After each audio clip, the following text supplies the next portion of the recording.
resembling those we call Scotch burnet leaved, with smooth shining leaves and few if any thorns; the blue flower called pulmonaria, or lungwort, which I gathered in the Highlands; a sweet pea with red blossoms and wreaths of lovely pale green foliage; a white orchid, the smell of which was quite delicious. Besides these were several small white and yellow flowers, with which I was totally unacquainted. The steward furnished me with a china jar and fresh water, so that I shall have the pleasure of a nosegay during the rest of the voyage. The sailors had not forgotten a green bough or two to adorn the ship, and the bird cage was soon as bowery as leaves could make it. Though the weather is now very fine, we make but slow progress. The provoking wind seems determined to blow from every quarter but the right. We float up with the flood tide, and when the tide falls cast anchor, and wait with the best grace we can till it is time to weigh anchor again. I amuse myself with examining the villages and settlements through the captain's glass, or watching for the appearance of the white porpoises tumbling among the waves. These creatures are of a milky whiteness, and have nothing of the disgusting look of the black ones. Sometimes a seal pops its droll head up close beside our vessel, looking very much like Sinbad's little old man of the sea. It is fortunate for me that my love of natural history enables me to draw amusement from such objects that are deemed by many unworthy of attention. To me they present an inexhaustible fund of interest. The simplest weed that grows in my patch, or the fly that flutters about me, are subjects for reflection, admiration, and delight. We are now within sight of Green Island. It is the largest, and I believe one of the most populous we have passed. Every minute now seems to increase the beauty of the passage. Far as the eye can reach, you see the shore thronged with villages and farms in one continuous line. On the southern side are all gay and glittering with the tin roofs on the most important buildings; the rest are shingles, whitewashed. This I do not like so well as the plain shingled roofs. The whiteness of the roofs of the cottages and homesteads have a glaring effect, and we look in vain for that relief to the eye that is produced by the thatched or slated roofs. The shingles in their natural state soon acquire the appearance of slate, and can hardly be distinguished from them. What would you say to a rose coloured house, with a roof of the same gaudy hue, the front of the gay edifice being garnished with grass green shutters, doors, and verandah? No doubt the interior is furnished with corresponding taste. There is generally one or more of these smart buildings in a Canadian village, standing forth with ostentatious splendour above its more modest brethren.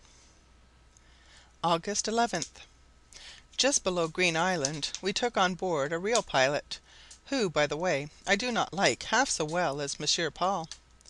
He is a little bit pragmatical, and seems evidently proud of his superior knowledge of the river. The good natured fisherman relinquished his post with a very good grace, and seems already excellent friends with his more able rival. For my part, I was very sorry when the new pilot came on board. The first thing he did was to hand us over a pamphlet containing regulations from the Board of Health at Quebec respecting the cholera, which is raging, he tells us, like a fearful plague both at that place and Montreal.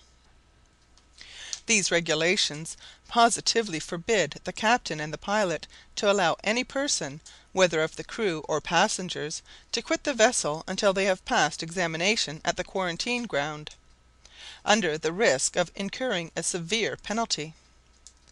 This was very annoying, as the captain that very morning had proposed taking us on shore at a lovely spot called Crane Island, to spend the afternoon, while we waited for the return of the tide at the house of a Scotch gentleman, the owner of the prettiest settlement I had yet seen, the buildings and grounds being laid out with great taste. The situation of this island is of itself very beautiful. Around it are the waters of the St. Lawrence, bearing on its mighty current the commerce of several nations. In the foreground are the populous and lively settlements of the southern shores, while behind and far, far above it rise the lofty range of mountains to the north, now studded with rural villages, pleasant farms, and cultivated fields. The island itself showed us smooth lawns and meadows of emerald verdure, with orchards and cornfields sloping down to the water's edge. After a confinement of nearly 5 weeks on board, you may easily suppose with what satisfaction we contemplated the prospect of spending a few hours on this inviting spot. We expect to reach the quarantine ground, Grosse Isle, this evening, where the pilot says we shall be detained 3 days, though we are all in good health. Yet, having sailed from an infected port, we shall be detained on the quarantine ground, but not allowed to land. August 12th. We reached Grosse Isle yesterday evening. It is a beautiful rocky island, covered with groves of beech, birch, ash, and fir trees. There are several vessels lying at anchor close to the shore. One bears the melancholy symbol of disease, the yellow flag. She is a passenger ship, and has the smallpox and measles among her crew. When any infectious complaint appears on board, the yellow flag is hoisted, and the invalids conveyed to the cholera hospital, or wooden building that has been erected on a rising bank above the shore. It is surrounded with palisades and a guard of soldiers. There is also a temporary fort at some distance from the hospital, containing a garrison of soldiers who are there to enforce the quarantine rules. These rules are considered as very defective, and in some respects quite absurd, and are productive of many severe evils to the unfortunate emigrants.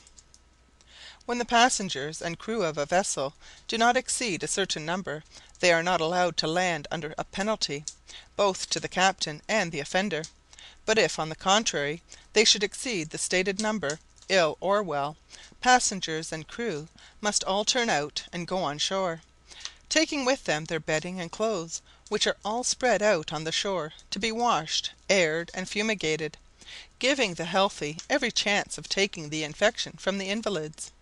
The sheds and buildings put up for the accommodation of those who are obliged to submit to the quarantine laws are in the same area as the hospital.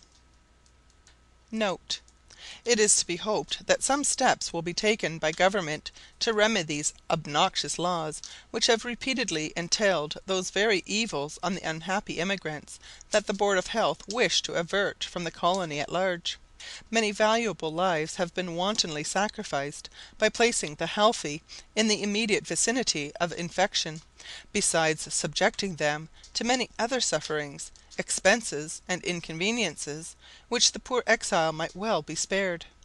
If there must be quarantine laws, and I suppose the evil is a necessary one, surely every care ought to be taken to render them as little hurtful to the emigrant as possible.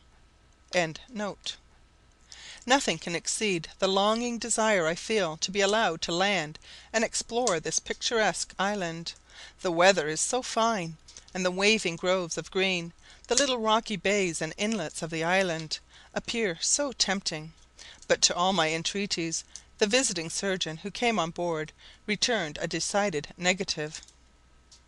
A few hours after his visit, however, an Indian basket, containing strawberries and raspberries, with a large bunch of wild flowers, was sent on board for me, with the surgeon's compliments. I amuse myself with making little sketches of the fort and the surrounding scenery, or watching the groups of emigrants on shore. We have already seen the landing of the passengers of the 3 emigrant ships.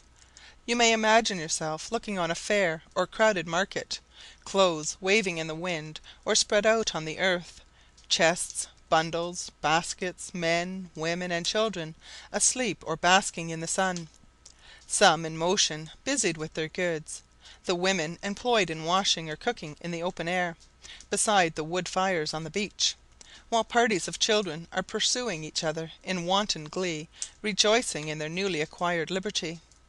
Mixed with these, you see the stately form and gay trappings of the sentinels, while the thin blue smoke of the wood fires, rising above the trees, heightens the picture and gives it an additional effect. On my husband remarking the picturesque appearance of scene before us,